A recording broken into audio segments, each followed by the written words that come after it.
На данном этапе металлическую конструкцию в каком-то смысле оживляют, устанавливают в сердце любого автомобиля. Двигатель у Приора – это мотор объемом 1,6. Уже через пару минут автомобиль заведут и припаркуют на складе. Динамический инструмент, который мы используем, вот с помощью вот этого инструмента мы как бы достигаем того уровня качества, который требуется. И, можно сказать, вот такой же инструмент используется и на АвтоВАЗе.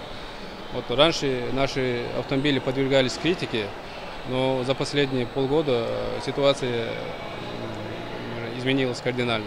За 7 лет работы предприятие «Чечен-Авто» выпустило десятки тысяч автомобилей. Полгода назад завод увеличил производственную мощность до 600 автомобилей в месяц. Тогда как до этого такое число авто сходило с конвейера только за год. Здесь трудоустроены 120 человек. Все они обучены специалистами центрального офиса АвтоВАЗа. Еще 40 отправлены на повышение квалификации.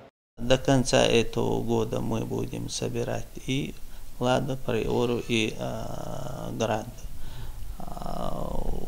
Во втором квартале 2016 года тоже еще не достигнут договоренность.